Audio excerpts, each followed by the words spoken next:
So today we're going to go over working drawings. So this is not just one drawing at a time. This is the full set of drawings, right? You looked at a full set in 6. You're going through the device. That's a set of working drawings. So it's everything you need to know to be able to make the thing and put it together. Okay. So far, most of what we've done is just single parts, right? So now it's the whole thing. So the technical, the real term is working drawings. Sometimes it's called the drawing package, stuff like that. And so within that, we have several different levels. We have this that shows the entire thing. Yeah. I forgot something. I was staring at it at the screen like, what did I forget to click? All right, so we have this view here, this drawing, which is the entire thing. So that's called the full assembly or the major assembly. Got everything, it's lined up the right way as it would be in use. Over here, we have a big table. That's called the bill of materials. And that includes all the things that go into this. Okay? But it doesn't list every single little part, because sometimes, like up here, this is already put together right here. So this is called a sub-assembly. So we've already talked about that when we were modeling. So this bill of material tells us everything that goes into here. And then on this bill of material, it's just going to say whatever that is. So let's call this whole sub-assembly out one time. Okay? Because we're going to take the parts, put them together into sub-assemblies. Then you have a bunch of sub-assemblies now we can put into here. So the bill of material here only calls out the sub-assembly, not all the parts inside the sub-assembly. Because on the sub-assembly drawing, we call it all of those parts. Okay? So we have full or major assemblies that includes everything. You have sub-assemblies that include some of the stuff. And then we have detail drawings that include the actual parts that you have to make. Okay? Sub-assemblies could have 2 parts in them. So like on the vise, there was that main screw with a pin going through it, right? That's a sub-assembly. They could have a bunch of parts like this. A lot of parts like this is probably a little harder to work with, because at the step, now you're trying to put all this stuff together at one time. I like to break things down into more sub-assemblies. So you put these things together, now you go and put that sub-assembly into these, along with these other parts, to make another sub-assembly, use that to make another sub-assembly. You kind of build it up slowly. Some places just like to, okay, everything goes here, figure out how to put it together. So the more sub-assemblies you have, and the more sequential things, the more you're telling them, okay, this is how I want you to put it together. This is how it needs to go. Makes it a little more clear than, here we've got all these parts, figure out how they fit together. Okay?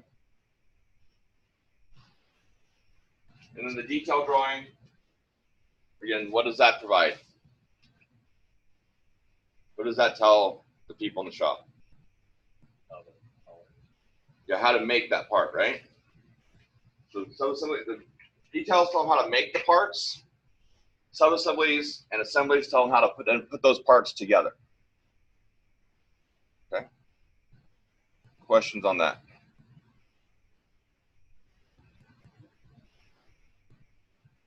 All right. So it goes into a set of working drawings.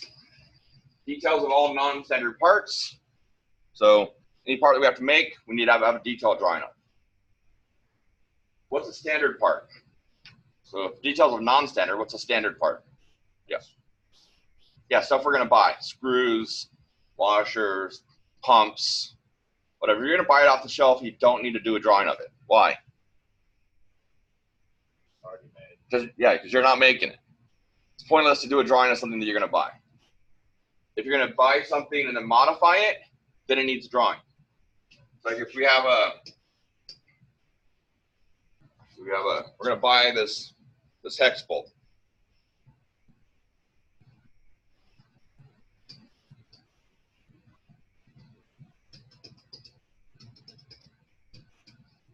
Find that hex bolt. And we're going to put a hole right there for some reason. Okay. I do need a drawing of this now. What do I need to include on this drawing? Do I need to call out the thickness of the head, the length of the bolt, all that stuff? No, because I'm buying that. So I'm gonna have a bill of material where I'm gonna call out a part number, right? That's gonna tell them what screw to get. And I'll have the description telling them, okay, I don't know, half 20 by 2 inches hex head bolt, right? All that out. So they know what to get. So what do I need to have on the drawing? Yeah. Yeah, so locations of it. So now we just told it it's on the center axis, right? And then I can tell it whatever that measurement is, whatever that diameter is, right? That's all I need. Now they know, okay, now they know how to make that hole. We're good to go. Any questions on that?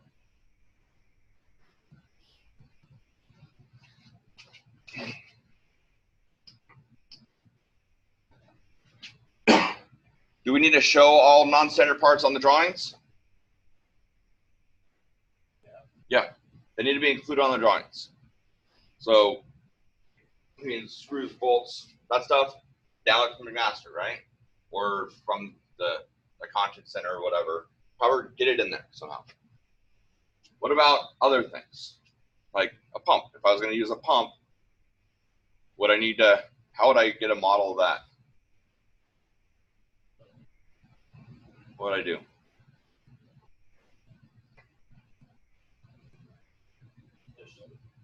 So yeah, try and find it somewhere, right? So maybe go to the manufacturer's website, see if they have a CAD model.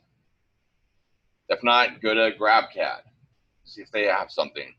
Or go to one of the other libraries, see if someone's got it. See if McMaster has it, or any other distributor. If you can't find a CAD model for it, what do you need to do? You draw something that looks something like it. Doesn't need to be perfect. No. Let's say, so we're gonna have a pump and it's gonna have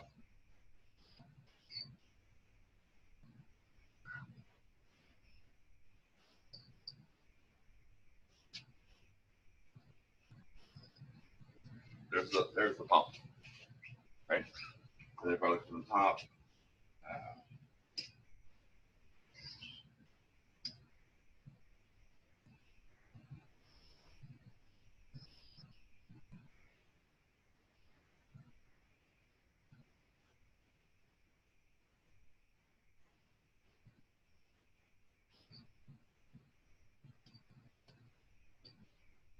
there's my pump. Okay, and then there's my pump. What do I need to have? What do I need to make sure is right on this thing? Yeah, so like this is my input, that's my output. So input, output, input, output. I need to have those locations, right? The size of those threads and where they are, right? What else do I need to have the right size and location? Yeah, these mounting holes. Those need to be in the right spot, right? What about the thickness of this? Does that need to be perfect? No. So the distance from here to that hole needs to be right, right? So things that are important for mounting and use, so this distance from the mounting surface to that hole, that's important. Relationship of those two ports, that's important. Relationship of those, that's important. And then kind of a general size of this, making sure that the overall and the height is the right thing, right? We want to make sure we got clearance for this in there. We don't need to model every little rib and make it look perfect. Make it look good enough so you know, okay, this is the pump. Okay, you know how to attach your input and output, you know how to mount it. That's what's important to know.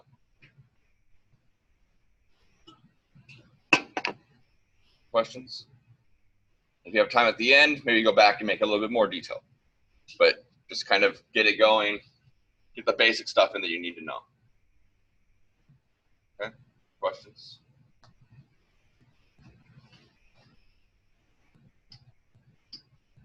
All right, next thing. Assembly and sub-assembly drawings. So you'd have all your assembly drawings, the assembly drawings showing the whole thing, and then all the sub-assembly drawings showing how it's being put together. Like I said on the last slide, the number of those sub-assemblies is kind of up to the company. Usually they kind of have a standard of what they do. Whether it's a formal standard where it's written down like we do this number of parts, or this, or if it's just an informal, like this is what we do. Okay? We need to have all those showing how to put stuff together. So of course the title block we've already talked about, right? That's going to be standard throughout the package. We're not going to change the format of the title block as we go. We might change what's inside of it. So the standard notes inside might change per drawing. So like the surface finish, that might change based on if it's a cast part or machine part or whatever. But usually the actual tolerances don't change that much. Sometimes they can change, but usually we keep them the same. So the .x, .xx, .xxx. Usually those stay the same, but they can change. But the rest of how the information is filled out and what boxes things go in, that stays the same in the whole package.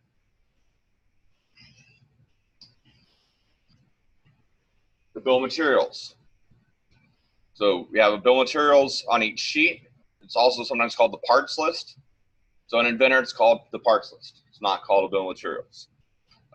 There's also a bill of materials of the whole project. That's usually in like an Excel. And so we'll talk more about the full bill of materials in 35 at the end of the semester, in the last class. Here we're going to talk about the core sheet, which is kind of the starting of the bill of material. And then of course, our numbering system. So with every part, we have to have a name and we have to have a number. So coming up with how you're going to do your numbering system is an important step. How are you going to differentiate parts versus sub-assemblies and assemblies? How are you going to tell them that, okay, this part goes into the sub-assembly? Then how are you going to name your files? Are you going to name your files by the part name, or are you going to name your files by the part number, or both? So right now you're not thinking about any of that, right? You're just name it by the name of the part. But think about it, if you're working at somewhere and you need to look up a drawing, what's going to be the best way to do that? Is it going to be by the name or the number? Probably the number. How are you going to organize those files within the structure of the file system? You have maybe directories for a certain type of product. And then within that, subfolders for each of your different products. And then with that, how do you break it up? Are you going to keep every file for this entire thing together, or are you going to break it out? Are you going to have one drawing file with multiple sheets for your parts, or are you going to have multiple files for your things? That's all things that companies work with. So what's the benefit of having having one file with a lot of sheets? Yeah, it's all together, right? And also the page count is an update. So it's going to tell you you're looking at sheet 2 of 8 or whatever, right? What's a benefit of having multiple files? You can change that, like make smaller changes. We can do that all together. What would be a different thing about working at a company versus working here as a student? What's the biggest difference? use, right? Working together. You've got other people. When you have one file, only one person can work on that file at a time. So if you have multiple people needing to do drawings for that same project, it'd make more sense to break it up into different files. If each person is responsible for their own project, you're only going to have one person working on a project at a time, then it might make some more sense to have it all together. So these are things that you might encounter differently depending on where you go. If you're working out somewhere that has 2 draftsmen and you all work on your own thing, yeah, you're probably going to keep it all in one file. If you're going to go somewhere that has 50 people, then you're probably going to split it up. And it depends on how it goes. Or if you're going to work on the same thing together, then you might split it up, even if it's only 2 people. But if you're in charge of everything on your own, if there's 50, you might keep it all together. So just be aware. So detailed drawings, like we've been talking about, they're fully dimensioned. You have to give all the dimensions necessary to what? To what about the part? To make it? Yeah. What's more important than the dimensions to make it? All dimensions to make sure it's right. What's that called? Yeah. But what do they do with what do they do to make sure that they're right? Yeah. So what's another word for that? Inspect. They're made to inspect the parts to make sure they're right. Usually we put 1 part per sheet. That's what we've been doing so far in this class, or even last semester when we started this. Usually, so 1 part per sheet is the standard. The standard allows for multiple parts per sheet. Like if you had some small things, you could, according to the standard, put them on the same sheet. The standard says that it's highly advised not to do that, though. And the standard says, highly advised not to do this. Why not? Yeah, it can be confusing. If everything's in that one package, great. But now you make another product that's similar, and you want to share parts. So it's easier to share a part than to make a whole new thing that's a little bit different. And so if we make another product that's similar, and now we want to use one of those parts off that sheet and not the other part, we're going to take that drawing, just take the drawing from that other packet and just stick it on our new packet. But now we've got a sheet of paper that has 1 part that we do need and 1 part we don't need in this new packet. And so that's why it's not a good thing to do. When I started here, all along the wall there were drawings posted up. They're not here anymore. But they would have all the parts on 1 sheet of paper. And that was the way that some companies did it. They'd put, just remember, we were talking about the views, and I had those sheets up that had all the different parts. I'd look at it like, how many views for this? How many views for this, right? It would look basically like that, only multi-views just on 1 sheet of paper. Great, unless you need to change some stuff. And with that, you had to use big paper. So we don't do that anymore. That used to be an old way to do it. That's gone. Again, we only draw non-standard parts. Questions? All right. So assembly drawings. This is where we're showing how they're put together. And now with parts, we can rotate them around all we want, right? Sub-assemblies and assemblies, we usually put them in the orientation that they're going to be used in. Try and keep it lined up that way if we can. So things that are going to be vertical in real life are vertical on the drawing. But also the parts are put together. We have to identify the parts. We need to tell them, okay, where is this? What is this part? So give reference a drawing number and tell them, okay, look at this drawing to figure out how to make this part. That's what's going to go right here. And then on the drawing, on the assembly drawing, point out, okay, this is that part. We also need assembly information. So if we're going to add glue, we're going to add nails. Usually we don't draw nails as much, but you can. But we need to call out welding information. Any of that stuff. Paint information. That stuff can all be called out on the drawing. Then we add some dimensions. We add dimensions to aid assembly and for overall size. So like on your desk, there's this little H piece in the back. That's not good. It's, you know, it looks like.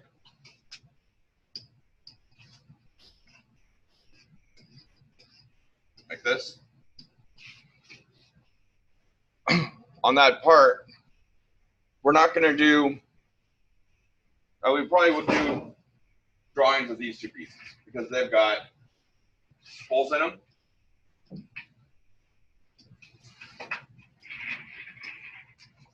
These two parts have holes in them. So we'll probably do drawings of them because we have to call out where the holes are. But this one, we're not going to make a drawing of. It's just a piece of tubing cut to length.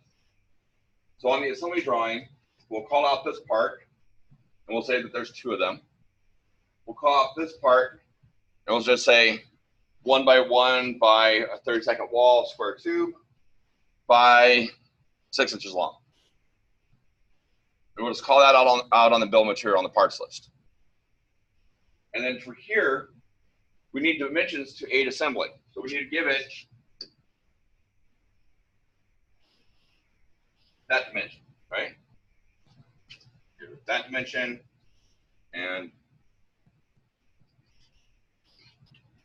maybe that, right? Give it the dimensions we need to be able to put that together so they can line it up before they weld it. And then we need to give it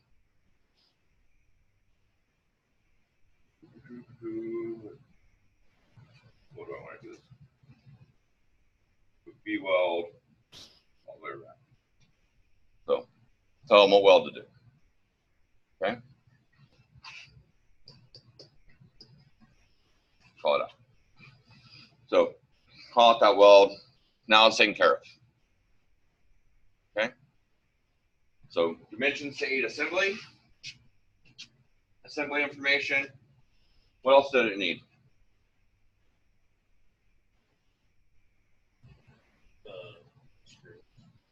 No, this is the assembly. The screws don't go in yet.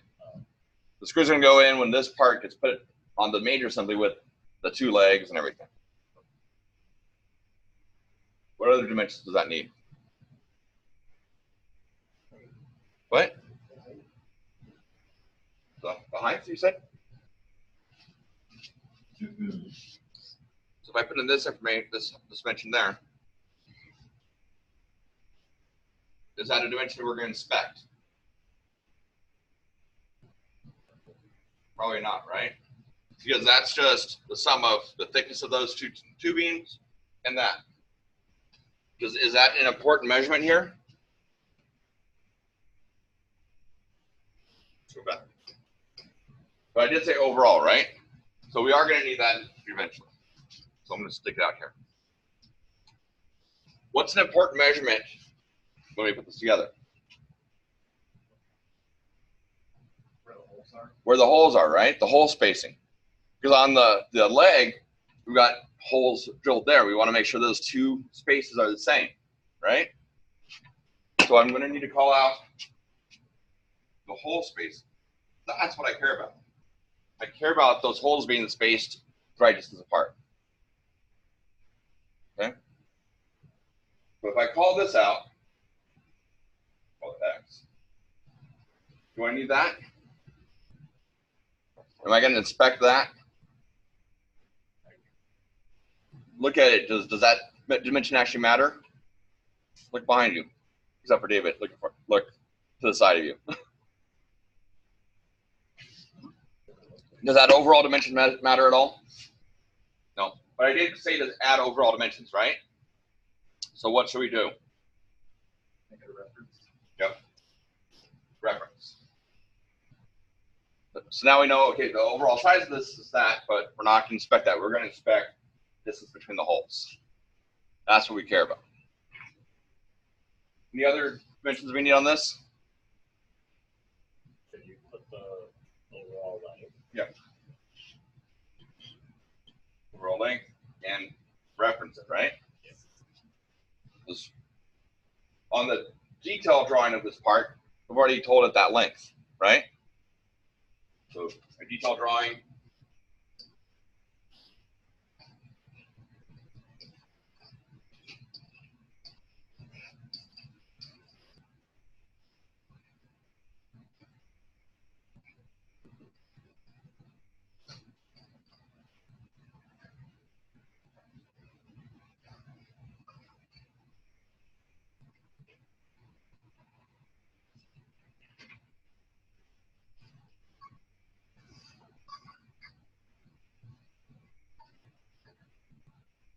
Right?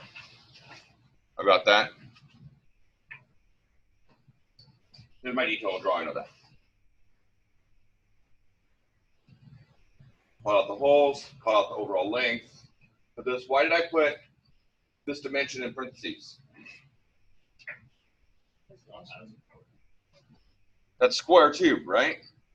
If I call this out as 1 inch, and the square tube comes in outside of whatever my precision, my tolerances is, am I going to send that back, or am I just going to use that square tube? I'm going to use it.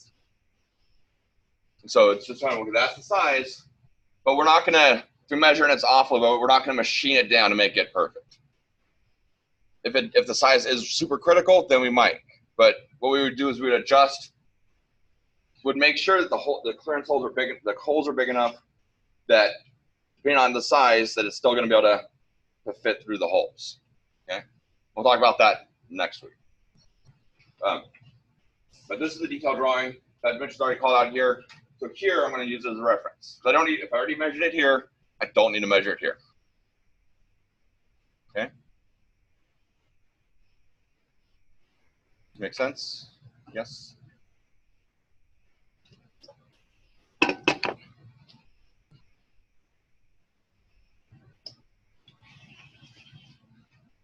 And usually we don't include hidden lines on the assembly, because then it's going to get too complicated. You just want to look at the outside of the part.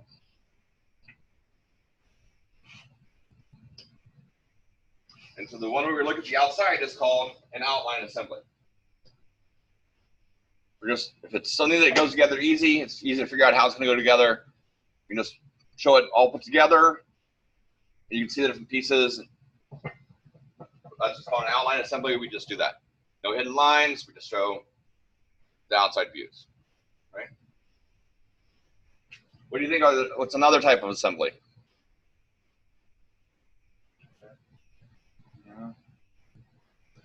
What's another type of view that we've talked about to see stuff that's hidden? A section, right? We can do a section assembly to see what the inside looks like.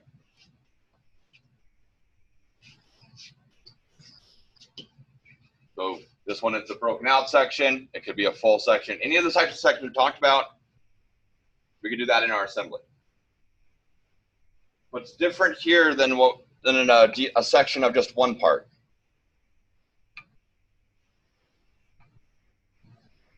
Besides the thing inside.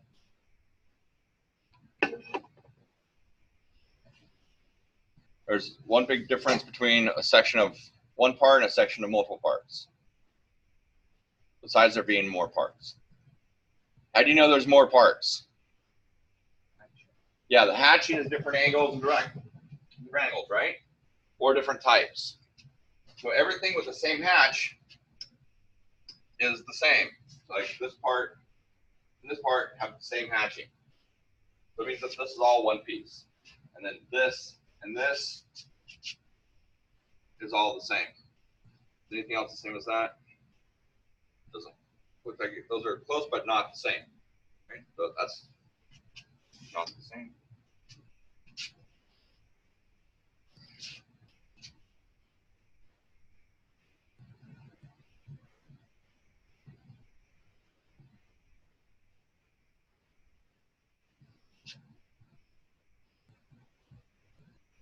that is the same.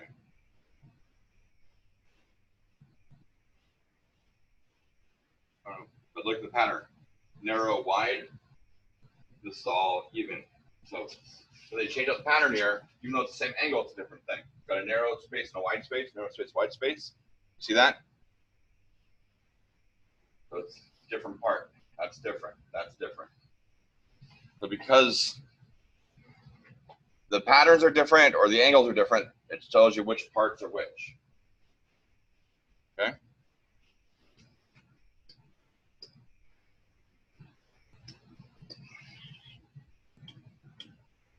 And then we have exploded or pictorial symbols. Okay? Usually pictorial means a 3D view. So isometric is a pictorial view. Okay? So usually we'll show exploded assemblies in a pictorial view. So what's an exploded view? It's like You've all seen them before. all the parts and how they go. Yeah, the parts kind of spread out, like they exploded. So like this. So now you can see kind of how they go. And they should be in the order. So this is going to go through there into there. This is going to go onto there, and this is going to go in here. Those two clips are going to slide in. This is going to go against there. These screws go in. That goes over it. This goes over there. Okay. Are exploded views always rendered in like 3D or in like 2D? They could be just, but they could not be shaded. But you like I said last week, usually we'll shade the isometric view just because it's a little bit easier and it doesn't take any extra time.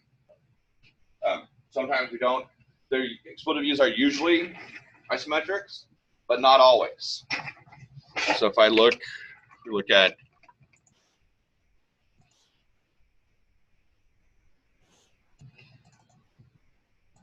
here, so there's a sectioned assembly. What's weird about that? Something happened there that we didn't talk about. Yeah. So those parts there, those are shafts. Those shafts and fasteners don't get sectioned. So here in the section view, we don't section those shafts. I think we wouldn't section screws and stuff like that. Okay. It's one of those things that a lot of people just section everything now because that's what software does automatically. It used to be that that would save work by not sectioning this. Now it's making it not sectioned takes extra time, but it's just a couple clicks. It's nowhere near what we had to do where we didn't section a rib. But so shafts, so just round parts that are all round, and fasteners should not be sectioned in an assembly. And then, so there's that. And then here's an exploded view that's orthographic, just a multi-view. Why do you think I did this here and not isometric? Yeah, because isometric is going to take up more space, right? It's going to be tilted. I was going to have to make it smaller. By doing it straight on, I was able to make it bigger, but also I can see, okay, this is going to go in here, and then this clip is going to go up and lock it in. And also, look at my note. I took off half the parts because going this way, same as going that way. Just half it goes up, half goes down. I didn't need to show all of that. And so I only showed one of those joints.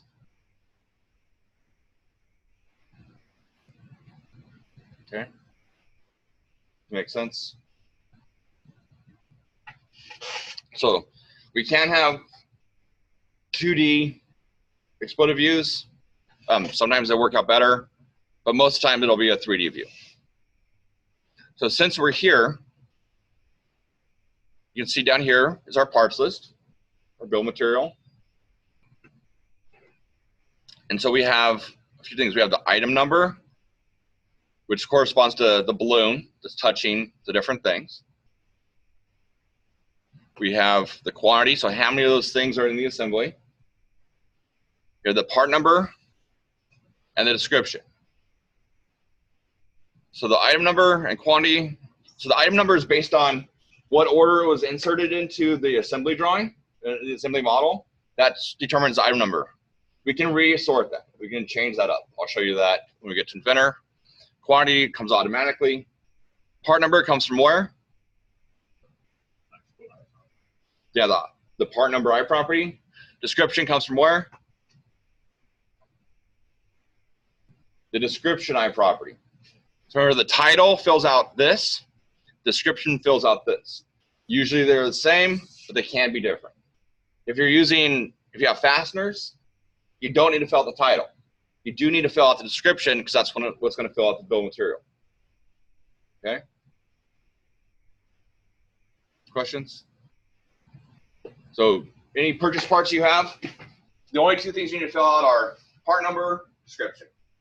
You don't need to fill out the drawn by, modeled by, any of that stuff because we're not making a drawing of it. You don't, but you do need the part number and the description because those are going to go into the bill of material.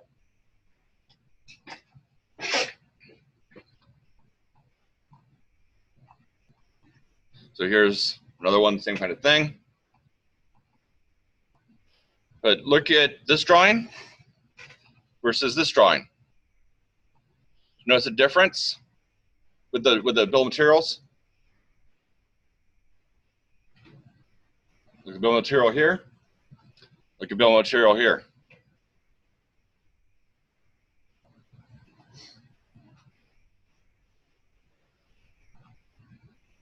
See the difference?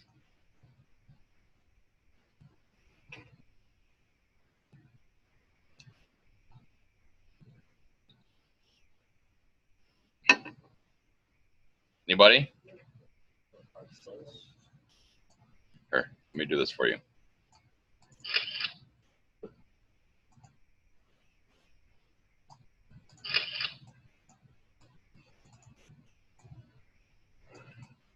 See the difference?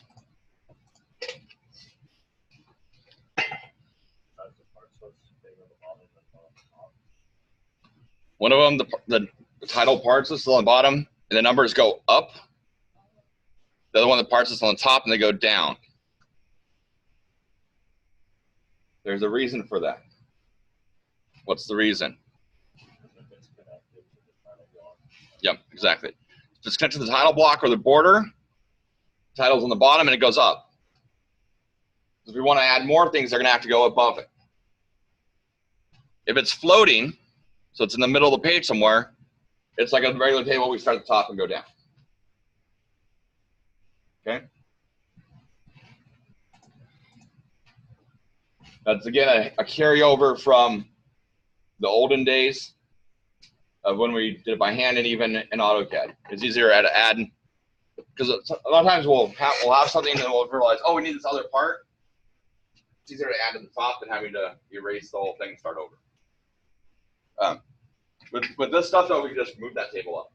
So it doesn't really, now it's not as big of an issue, but it's just, that's still the standard. A lot of our standards come from the hand days. All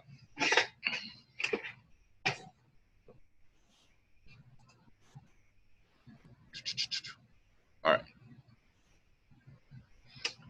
Questions so far? All right, so numbering, we have our part numbers. Track everything we make. And so each stage of a part also usually has different number depending on kind of what the stage is. So like on that U joint, there's a part number for the casting. It's going to get cast, and that drawing's going to go out to the casting company. That's what you're going to see. They're going to make that. And there's another part number for it after it gets machined. If things are all done kind of in-house or in a sequence, you're going to have one part number that shows the finished thing. But it could have some intermediate steps if you need to. They just know, okay, we're going to start here. We're going to go all the way through here. Now we're going to have this part number. But some assemblies have part numbers. Assemblies have part numbers. Everything that's gonna have in a bin somewhere stocked up is gonna have a part number. We also have our drawing numbers. Sometimes the drawing numbers are the same as the part numbers. Sometimes they're different.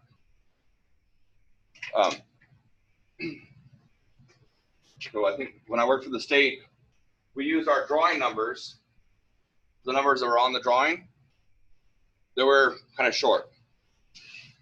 The factories had part numbers that corresponded to our drawing numbers, but were longer based on color and things like that. So if they're going to get, we're going to make these desks, one of them is going to have a wooden color, one of them is going to have a gray laminate. Those are going to have different part numbers in the factory, but our drawing number is going to be the same. Okay? Because that had to be applied first. They had to pull the right one off the shelf that had the right coating on. So we were going to make new drawings for each color of the thing. The factory had to know what part numbers, and then in the catalog it had the part number with the color integrated into it. Okay, but our drawings, we didn't care about that. We're like, these are the parts. We don't care what color they are. Make these parts. And we have the file names. I mentioned that earlier. Are you gonna have your file name be the name of the part or the number of the part? When I was at the state, our file names included the sheet size. So it would say like it was the drawing number and the sheet size. So we knew just by looking at the list of files, these are A size drawings, these are B size, these are C size. I don't know why, but that's what the standard was where I worked.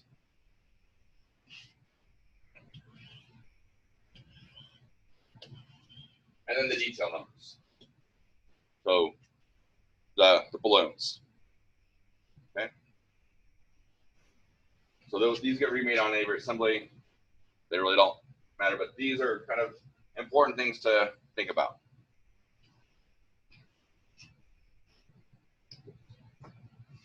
So the parts list, the bill of material on the drawing is going to include the part name. What are we going to call it? So the description, right? The detail number, what balloon it is, so we can identify which one's which. Sometimes they don't include the material. It will always include the number of items there are in that assembly. It will always include the part number so we know where to get it. Whether that's an internal part number or an external part number out to a vendor. And in that case, we'd call out who the vendor is. So it's say McMaster car, part number, whatever. And then manufacturer, that's the case. So like if I'm doing woodworking and I'm using an Accuride slide, I'm going to call out the manufacturer's Accuride, regardless of where we buy it from, and then the part number from Accuride. Yes, I can buy those slides from Master. If I'm not using Master part number, I'm going to use that one. Screws, stuff like that, I like to use Master part numbers because they're kind of standard. I don't care where they buy them from, but I'm giving them the part numbers so they can look up and see all the information about it, so I don't have to have a big long note telling them what that is. I want to be able to just say 1/4 by 1.25" panhead Phillips as my description. And then when you give them a part number, they can look at the part number now. They can see, okay, that's a black coated, or that's stainless, or whatever. But stainless, I might actually call out stainless. But if any other little things, I'm not going to include that in the note. I'm just going to, here's the part number, look up all the information about it. So that way I don't have to have a big long description.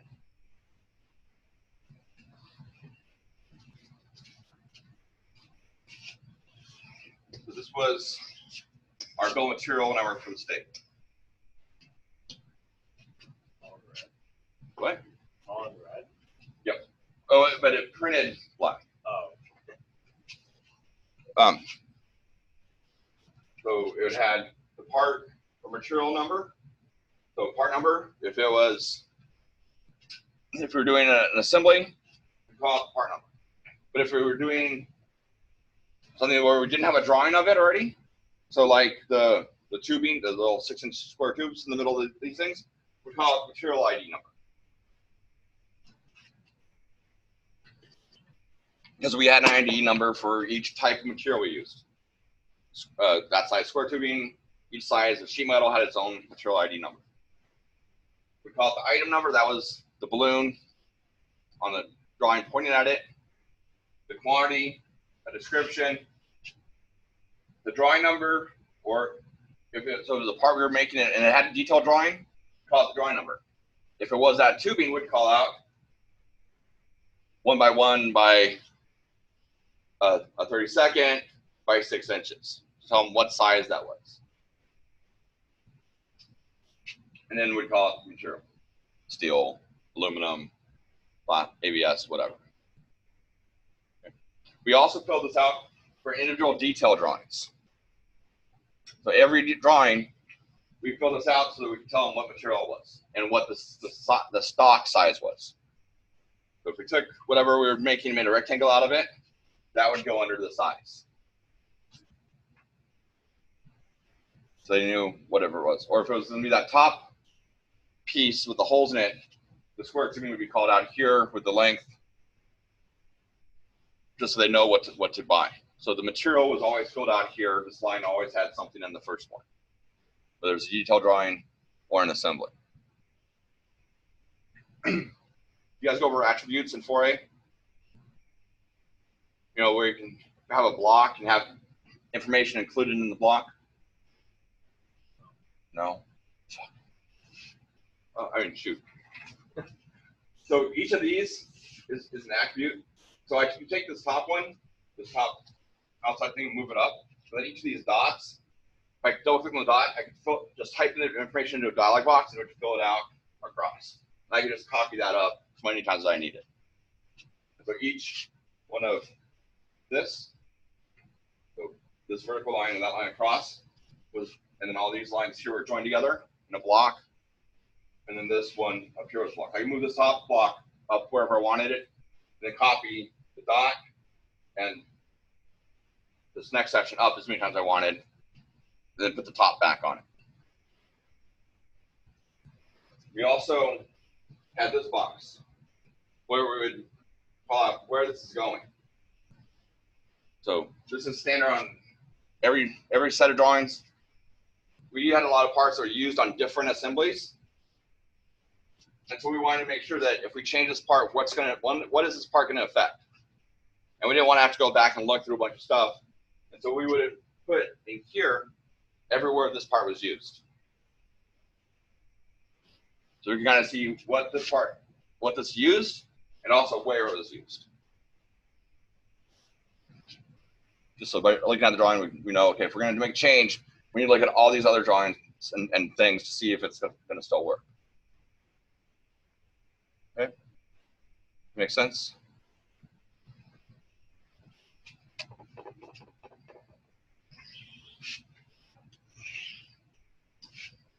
Also, the items in the bill of materials, we list them in the order of importance. So usually the biggest thing is item number 1. We go through all of the manufactured parts, purchase parts, and then fasteners at the end.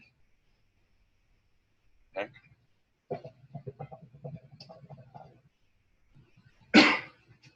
Occasionally, we need to do revisions to drawings, right? We did that last semester. So we start that process with ECO. What does that mean?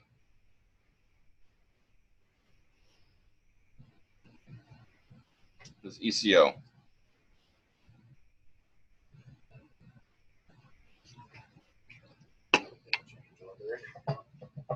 Yeah, change order. What's the E? Not emergency. Who does the drawings? Engineering. Engineering change order.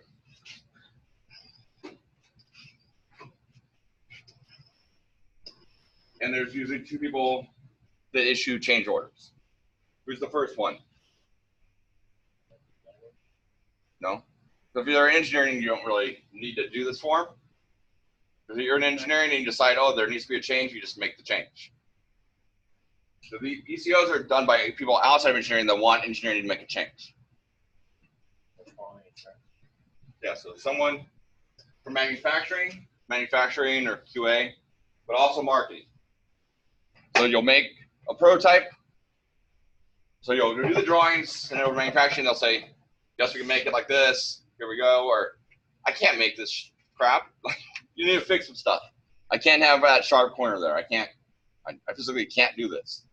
Or, all right, here's a suggestion to make it easier to make. But once you actually make a prototype, it's going to go to marketing. They're going to show some people. They're going to come back and say, well, could it be a 1/4 inch shorter? They like this, but they didn't like this. So can you change this? Can you change that? Can you change that? Okay. And then it goes back to engineering, and engineering decides, yes, we're going to make these changes. No, we're not going to make these changes. And so after that, we go through and bump the rev. So we change the drawings, send out the new package with a new revision on it.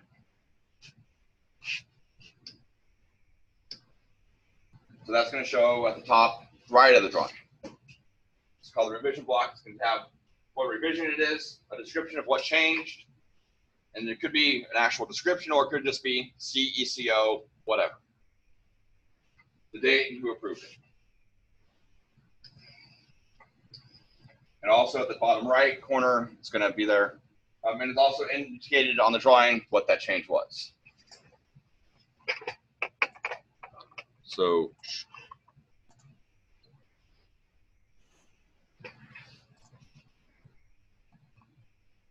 here, got some revisions. So revision A, changed that. Changed. Oh, it's not there anymore. But it changed something from 0.1 to 0.12, and then it added side cuts. And I can see A, oh, so there's the side cuts. But I can't see what this is, so what's B?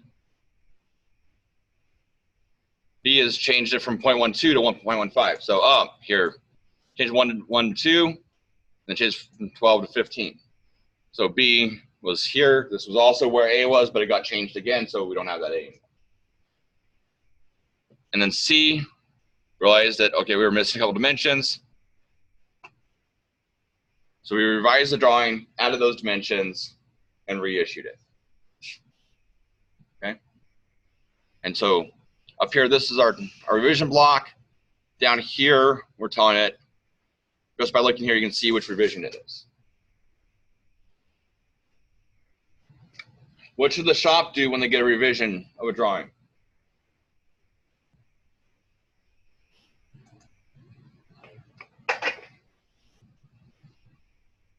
You're in engineering, you send out the drawings to the shop. What should they do with the old copy? Throw it away. They shouldn't keep an old copy and a new copy. They should only have new copies. So whenever we send stuff to the shop, we always included a note, destroy all previous versions.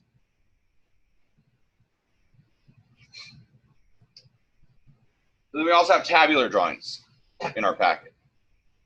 So these are parts that are similar parts, but different sizes. So like companies will make same basic thing in different sizes. So hydraulic cylinders, that's what this is. And so they're all basically the same, just numbers are different. Instead of doing different drawings for every single one, they do one drawing and we call out letters for sizes.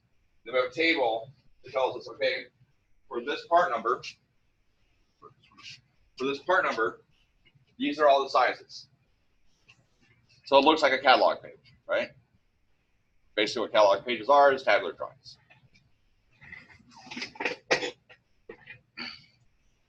Again,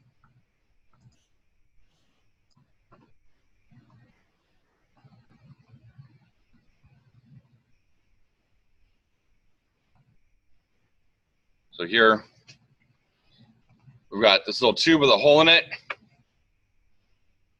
a few different sizes. Instead of making a bunch of different drawings, we do one drawing called an A and a B dimension, and so then I have different lengths and different locations of that hole. See, on some of them, it's a little bit longer. So this one is a 1/4 inch longer than this, and the hole is inset by 1/8 of an inch. So the hole is the same position, but the pipe sticks out a little bit further. Simple triangle. In welding, you have a lot of these triangle gussets. Instead of having to do a bunch of drawings for them, they're all on one sheet. Same thing, a bunch of end caps. Some of them are rectangles, some are squares. So that's all here. One drawing covers it all. Okay, so that's a good use of a tabular drawing. Also here, grab a bunch of these different sizes. So we can see the part number and then all of those dimensions. So we can see dimension A is the diameter here, B is that diameter, C is that, E is that distance, F is that diameter, so on. All right? So tabular drawings are an easy way to eliminate a lot of extra drawings. I had a project I was working on once. It was an almond tree shaker. And so there's a big machine. You'd go grab the tree and shake the tree, and it was all made out of rectangle tubing. But they had different angle cuts on the pieces. They have different lengths, and so I did one tabular drawing that had 40-something parts on it. Like I have 2 columns of the tabular drawing, giving it the overall length and the angle of the cuts. But that made that packet a lot smaller. And so they didn't have to have a bunch of drawings looking through for the size. They could just, okay, this is this part, what's the length, what are these angles? Okay? Made it a lot easier to understand, a lot easier to find stuff in the packet. Yeah. What? You just have to make the table. So it did take some time to figure out what the numbers were and to fill it out. So that if we did some things we'll talk about in 4D, we can make tabular parts in these programs also. So we can make parts with variables that change. And if we did that, then the table would make the table automatically. So depending on how you make it. But we didn't do that, so I actually got to go through all those parts, measure them, write it down, and then put it into the table. And that's it. Any questions? So let's go into Inventor. And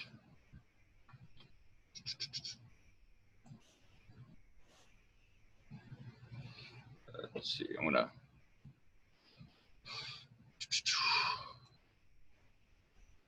get rid of that.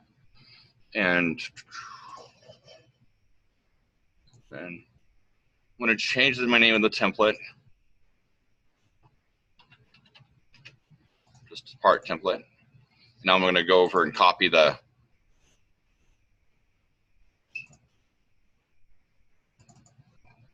copy my template.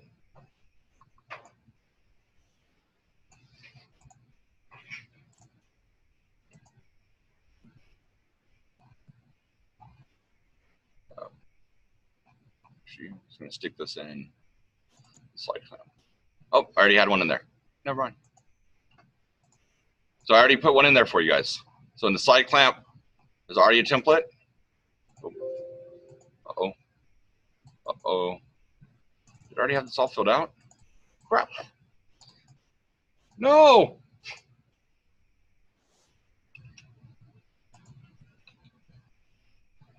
I hope that wasn't filled out already on your one.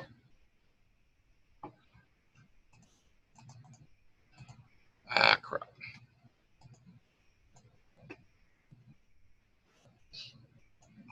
Okay, I'm gonna open that other template I made. So open a new template. I'm gonna go to base, And actually before this,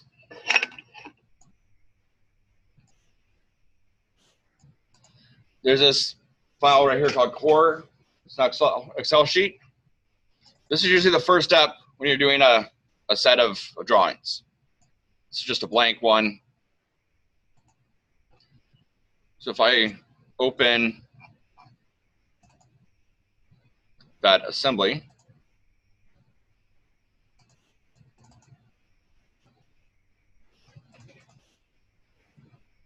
did I check that? 5.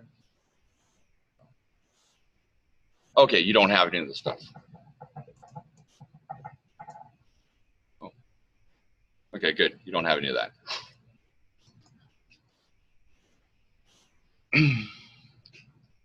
But if I have this here, I can look over. Actually, let me recopy.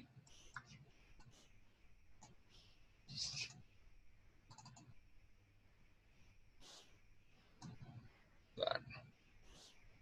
I want to use what you have. I'm going to close everything. Projects. I'm going to create a new project. And I'm going to put it in that folder.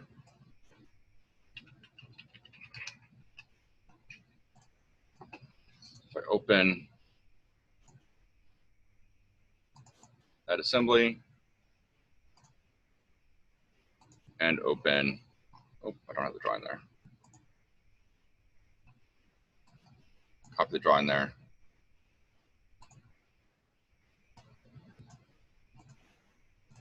Open the drawing. All right. So if I look here, so if you made this, you would have known how you set it up. You get it from someone else, you have to figure it out. So I can look and see, okay, there's the rod there, the fixed jaw, sliding jaw. There's 2 of these tabs. I can see they're the same thing because after the colon, it has a different number. So that means they're different instances of that same part. There's an assembly of the handle, so that's a sub-assembly. And it has a cap, a screw, a handle, and a screw, or a screw cap. So the main screw, and then an aftermarket screw. Okay? So that's how this thing is going to go. And so what I'm going to do on my core sheet is figure all that stuff out. So I'm going to put slide clamp, rod,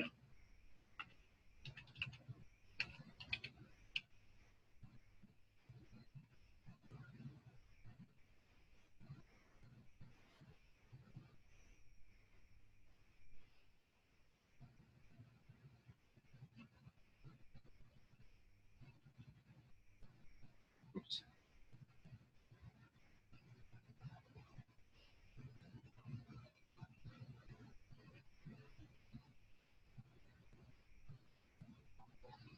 And so, and then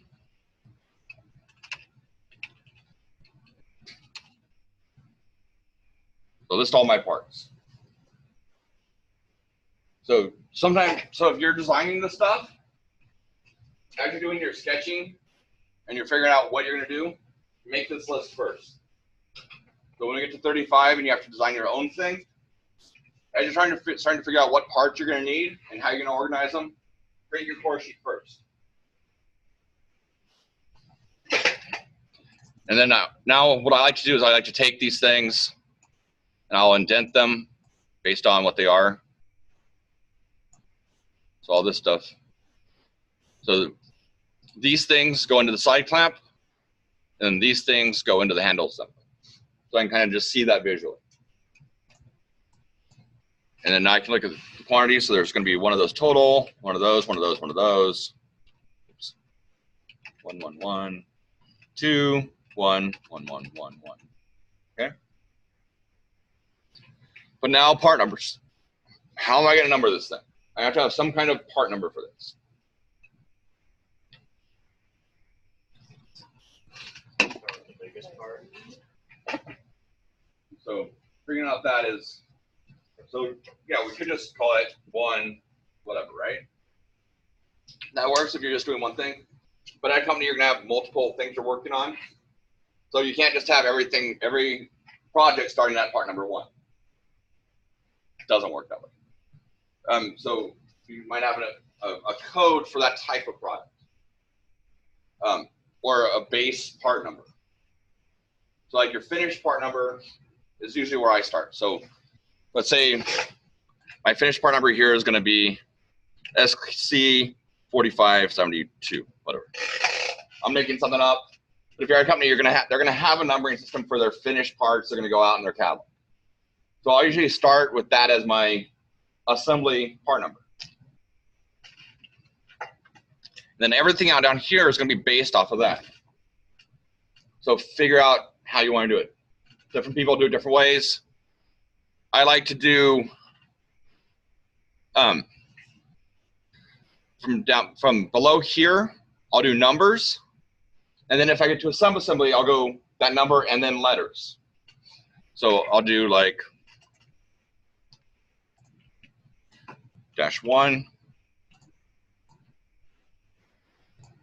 through -5. And now this is going to be 5A.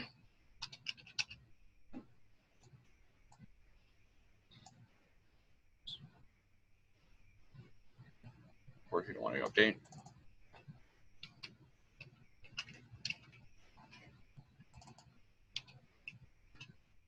So I'd do something like that.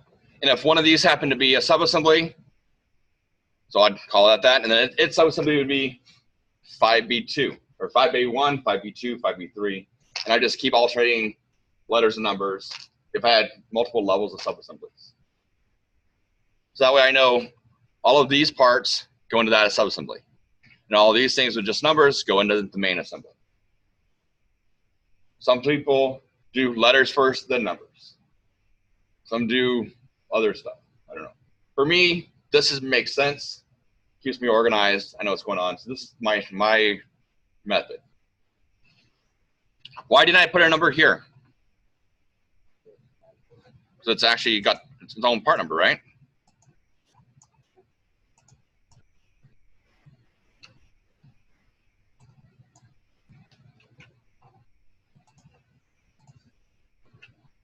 It already has a part number.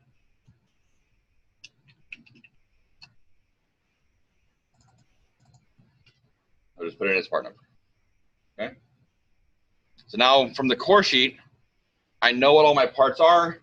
You notice I also changed the name from screw to handle screw. So that kind of breaks stuff from that screw. So you can also figure out what your naming is going to be. If you need to change any names. Then once you have this, you can go back and update all of your eye properties. Okay. So same thing on your centering device. You're going to need to do this. Go to the core sheet, fill it all in, come up with, if you need to change any names, change names, and then figure out your numbering system. Sometimes figuring out names for parts and figure out the numbering system are the hardest parts of doing a set of doing something. Because you can't just call things part 1, part 2, part 3. And if you just, there are some people that just, each of these is a different number. They're not broken out like that. This would be, like they just have a part number and they just take that and move down the list. So that would be 73, 74, 75, 76, 77, 78, 79, 80, 81, like that. I hate that because you don't know where this part's going to go. So I usually like to do it something like this. If it was going to be something that was going to be used across a lot of parts, maybe it has a different main number. So this is kind of what we called, when I was working, we called this the core number. That's why it's called the core sheet. So if I had one of those like gussets that's used all over the place, I might have a core number set up just for standard parts that we make, that we use on lots of different things. And so anything that's going to be used on more than one thing, we just put it into that core number. That way it's not tied to a specific project. Again, that's based on where you're going. Whatever your employer says to do, follow the numbering system. If you're doing stuff on your own, make something up. So like on, so this U for U-joint. But I just made up, so I just call this U-joint 3253. So all the numbers relate to that. But here I made those drawing numbers just change. Like one of the companies just makes it all random. On the yard dolly, now I use that numbering system. So 1A3, 1A4. Right? This table was MCT. It was MCT 1000. And then -1. So I have dash L for the left side. Left side shown, right side opposite.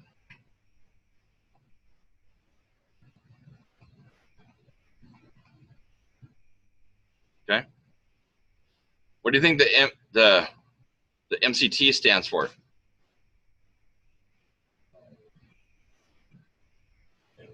Yep, Merced College Table. Because when I started here, we had big drafting desks. They were like that size. Or no, they're most of them bigger than that size, taking up this entire room, just rows of them. And all the computers were shoved over there. And I didn't want that. And so I drew a table that we'd have 2 people at. I was thinking, okay, we'd have save money, have the welding students make all the welded stuff, have the carpentry shop make the tops, and just make desk and house, and that'd be it. And so this was the first idea of what was going to go in this classroom. And then I found these desks that, at first my boss said, I don't know if we want to do that. Like, that's a lot of work to do all these desks and trying to get to coordinate with them and welding and everything. It might take a few years to get it all done. And then I found these desks, like, all right, fine. But this was kind of where it started. But so I had to come up with a core number. So what is it? Merced College Table. That's the first 3 digits. And then I just started at 1,000 because that's usually start everything at 1,000. Okay.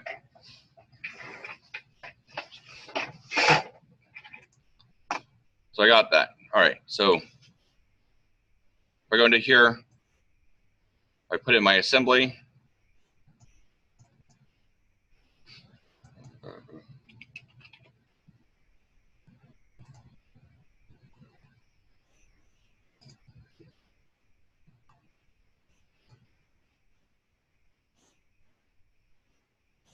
Here's these views, right?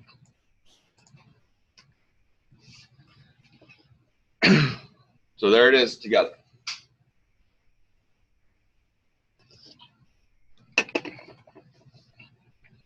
I was going to do a section of this.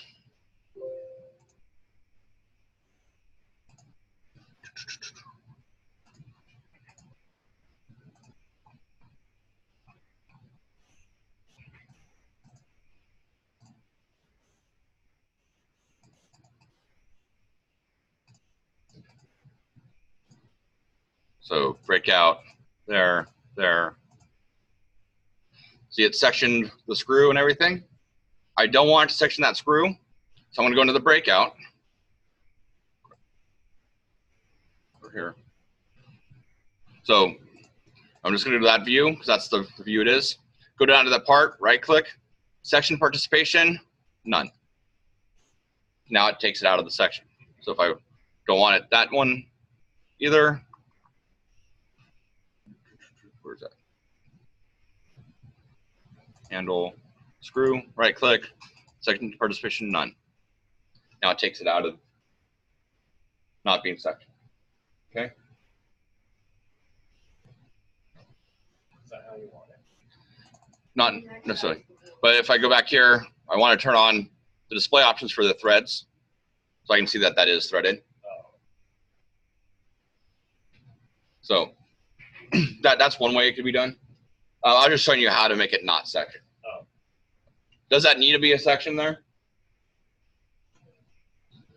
For how that screw goes through there? Is that obvious?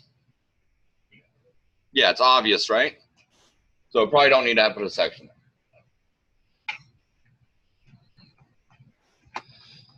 So, but what I could do, so if I have this view, I see the whole thing, right? How can I make that isometric better? What?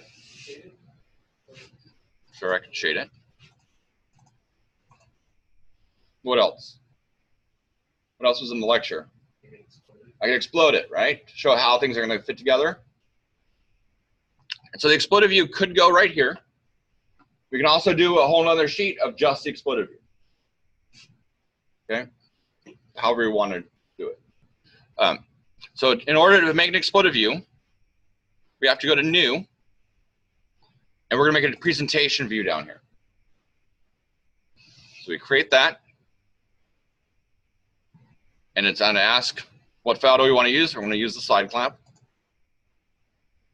So first thing is set up the orientation of your view like you're going to see it on your drawing. So if this is the angle you're going to have on your drawing, set that angle. If you're going to have it from that angle, set that angle.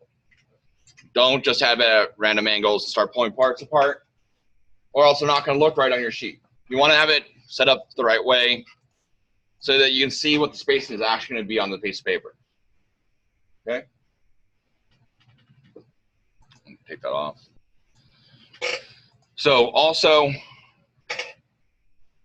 oh, they've changed it. Right. So I'm going to hit Tweak Components. There used to be an automatic, but it's gone, so that's good. Don't do the automatic if it comes up. So I'm going to grab this. I'm going to pick my part. So I'm going to pick that part and that part. Control, I can pick multiple parts.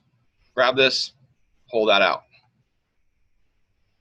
And maybe I'll only pull it that far. Okay. Tweak Components.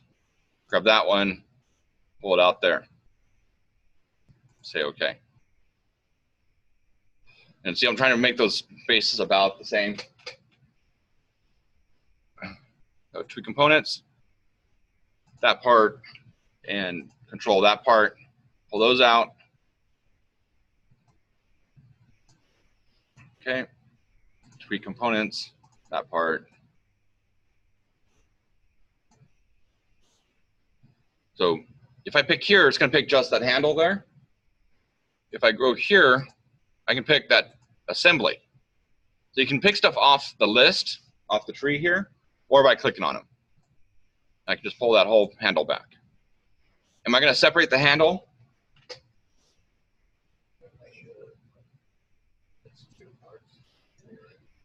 Are those individual parts, or is it an assembly? It's assembly, so I'm going to keep together. Because at this stage of assembly, those are already stuck together. Pulling them apart, they're going to be like, okay, the drawing shows them apart, but when I pick it up, it's in one piece. Okay? So don't break up sub-assemblies on the major assembly. Sub-assemblies are already put together, leave them together.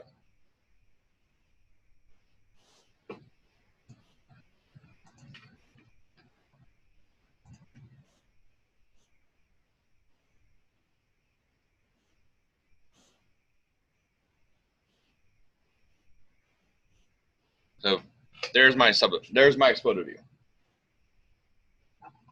And I can hit save. All right, okay. Notice down here there's this little storyboard. If I click play, it's going to do things in the order that I did it.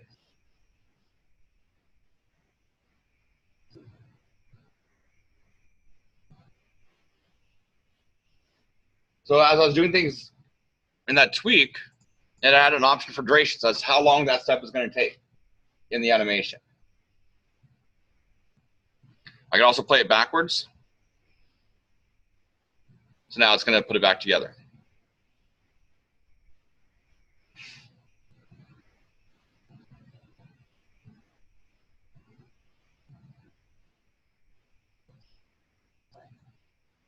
So maybe I should have had these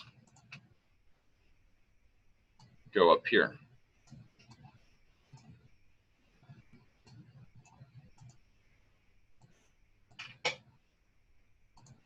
Where does that go? Can I move these?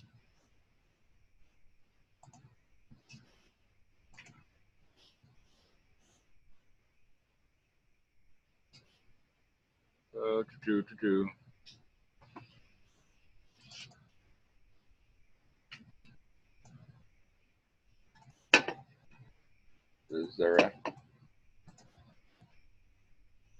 They've changed this. It used to be easy to reorganize. So I can also do a video of this and have it save this to a video. I can do that. So I guess you can't.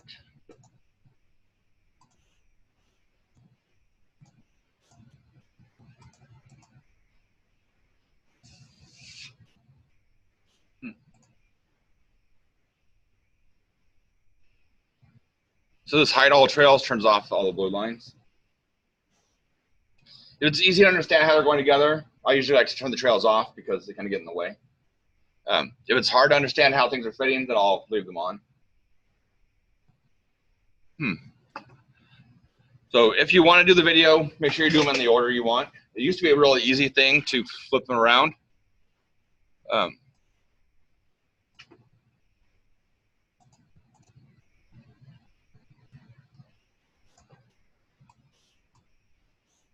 I guess we can't do that anymore. All right, so finish that, close that, say yes, okay. And now here, I can do a base view. Because I'm going to pull it from a different file. So I can't do a projected, I have to do a base view. And so now I can browse, find that IPN file.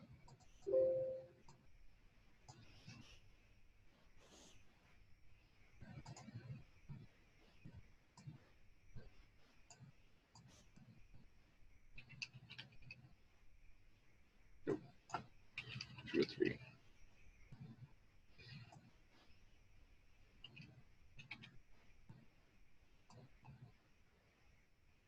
Probably a little too big, but whatever. Well, I had it the other way, didn't I?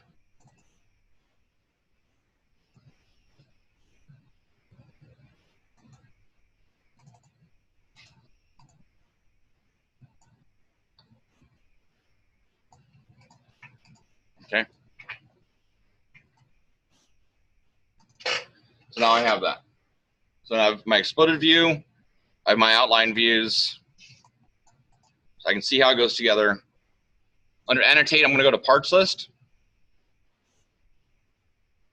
It has a red arrow, so I have to pick something. So I'm going to pick one of my main views. Okay. Pick the view, hit OK. Leave this alone. Structured means it's set up into sub-assemblies like that. Parts list only the parts, not sub-assemblies. First, and so if it's structured, this tells you what you're going to see. If you say all levels, you're going to see the sub-assembly and then parts within those sub-assemblies also. If we say first level 1, it's only going to show us things that go directly into this assembly. So that's what we want. We're going to pick OK, OK, and we can set it down somewhere. And it fills out the information. So if we're going to have this float, like if we decide it's up here, great, there it is. But you can see we've got some stuff we need to fix. All right. So if I had taken this stuff on the, here are my bill of materials and already updated my iProperties, this would all be correct. Now it's here, I need to reorganize stuff. Okay. And something's missing. You see a problem there?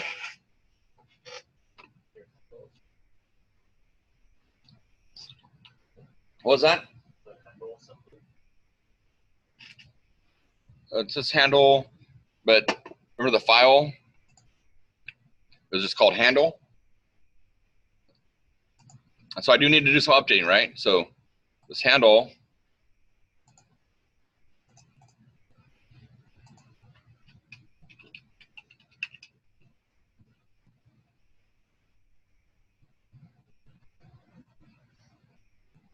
handle assembly. Where description is supposed to be here, this is supposed to be the part number. So I should have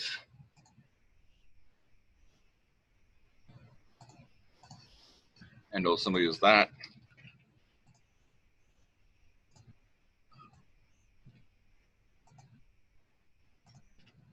There you can see that handle assembly is updated. What else you see is wrong, besides the screw being all funky?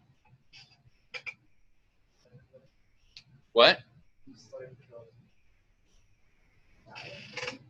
Yeah, look. We have a fixed jaw and a sliding jaw. And over here, look, we have two fixed jaws. Uh-oh. So if I go and look at this, the part number is there. So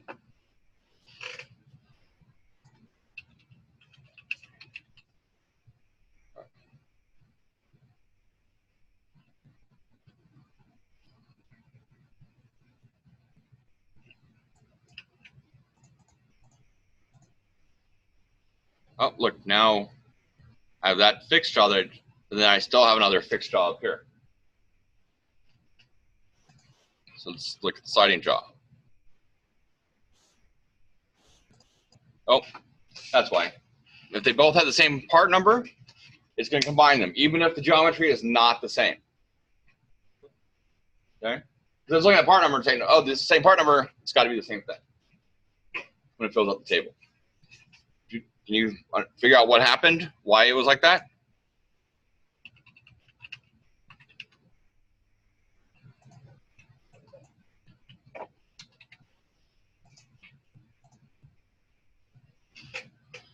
Can you figure out what did that not go?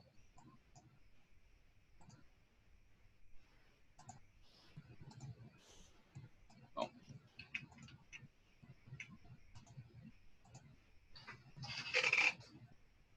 Can you figure out why it was different?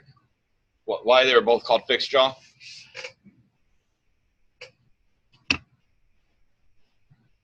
Oh, because it was a copy. Yeah, because I made the fixed jaw first. I copied the file, and then I modified it to make the sliding jaw.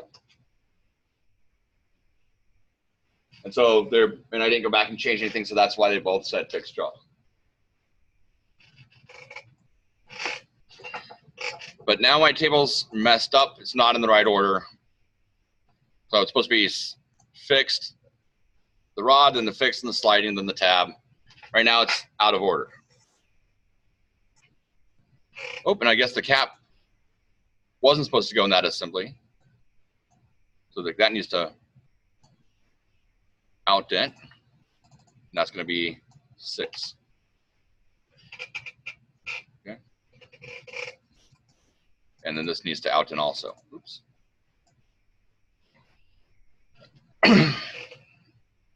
So I need to update the order of this to match here. So I'm going to double click on the table. Right now it's giving me the current order.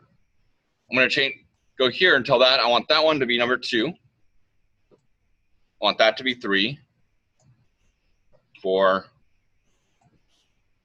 5, 6, 7. So I reorder it. Now I can just click here and click the A to Z and click it by the item number. Now it just resorted it. Anything blue here means that we're overriding what it wants to do.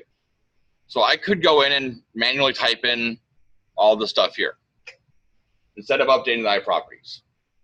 Don't do that. Update the iProperties. That's the correct way. The only thing that should be blue here are item numbers, just so you can resort the order of the list. So okay, and it reorders everything. Okay. So I did want to put this down here and touch it to there. If I go up here and I click, where is it? right here, the table layout, I can tell the heading to be on the bottom and the direction to go up. So by default, it's direction down, heading at the top. If I'm going to attach it to the title block, heading at the bottom, going up. Okay. You can see now it flipped. It flipped it. So I can grab it. So anywhere that it turns red, and I get the, can you see? You can't see my cursor, huh? It's like 4 arrows and an X. That's move. So if it's here, if I'm like on some text, I can grab it and move it around. If it's on a line, it turns to 2 arrows up and down, or 2 arrows side to side. That means I'm going to move where that line is. Okay? So if you want to move the table, put your cursor over the text. You can move the table. You put your cursor over, and then it kind of snaps in to be on top of the other lines. If you want to move the line, like this is too wide, I can grab this. Oh, that's moving that box. So I grab this one, move that box. Grab this one, move that box. I need to update that screw to fix all that. So our properties.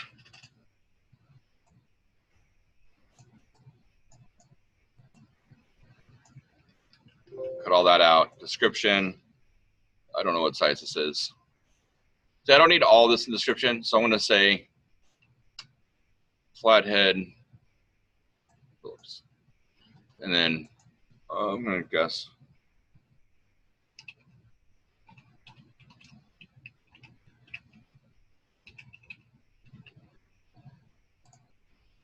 I'm just guessing what that is.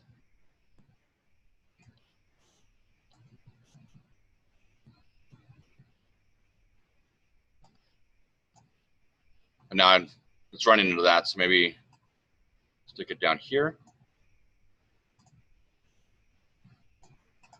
There, that's better. Okay. So again, move it around to where it fits. Have your main views first. Get those right. Then add in the parts just to move it wherever it fits. It actually was pretty good up here, right? It wasn't in the way. So up there is fine.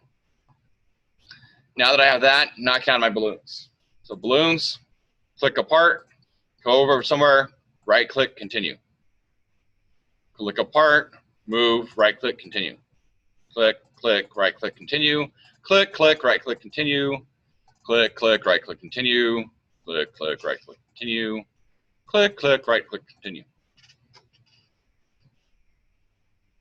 It's a lot of stuff we do is repetitive. Just get in that pattern. Click, click, click, click, click, click, click, click, click. I say to myself to kind of keep the rhythm going. And so now that drawing is basically done, except I need the overall dimensions, right?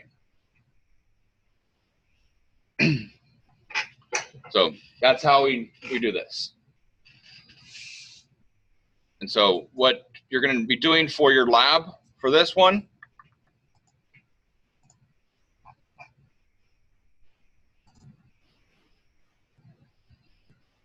is, so we're going to make a full set of drawings for this clamp. For the detail drawings, so the detail parts, only do the views. Don't dimension them. Okay? Just set up the views that you would need. Okay? That's going to save you a bunch of time. On the drawing, on the assemblies, put everything. Okay? So completely do the assemblies. Don't completely do the parts. And then, so we're going to do one new sheet, do the next part. What was the next part?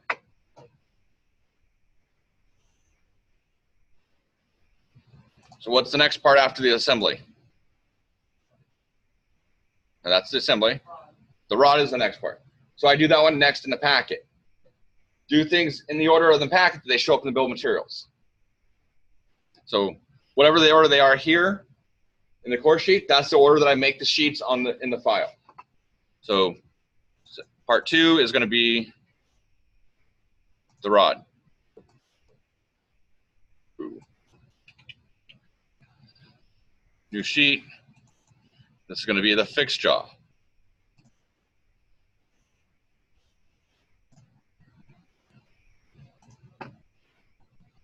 New sheet.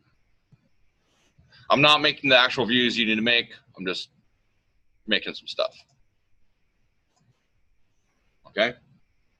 Fill out, make all your sheets, get it all done.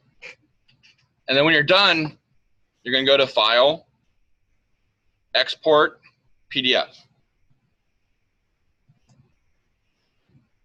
Under Options, right here, say All Sheets. Otherwise, you're going to export just the current sheet. Okay, say All Sheets. That way it exports the entire package.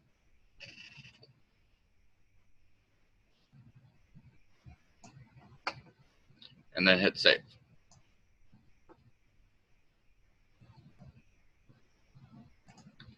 So now if I go and look at my package, there's that PDF. So first page is this, second page, third page, fourth page, whatever, okay? And it's all one file. And then in your discussion, reply, and then attach, browse,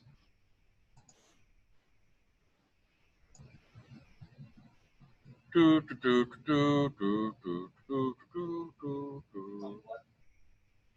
it is. Attach the PDF. So that way it's there, we can click on it and open it and see it. Okay? Questions? So we're not dimensioning the. You're not dimensioning the details. The point of this is to do the full packet and fill out the assemblies. On the centering vise for your project, you need all that stuff.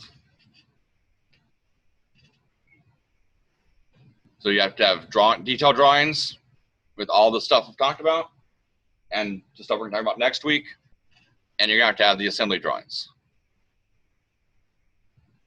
And on this one, I think there's only one assembly. It's when you kind of have to put it together all at once.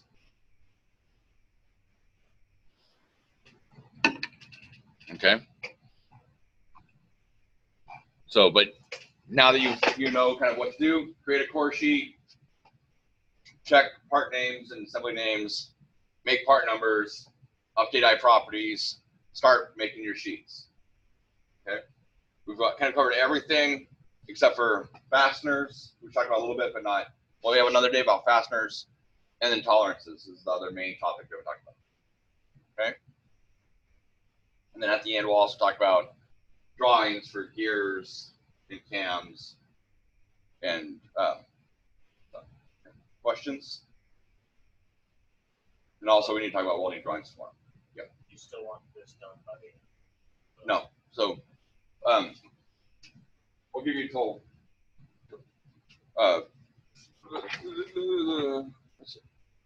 tomorrow. Tomorrow sometime. Okay. Tomorrow's lecture is going to be a little bit longer also. But I don't remember what the lab is for. I don't.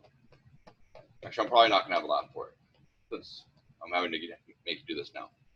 Okay. So we'll talk about this tomorrow. So work on it the rest of today, and then work on it tomorrow, and then we'll talk about tomorrow. Tomorrow, I don't know, like 10 o'clock, 10, 11, whatever. Questions? All right.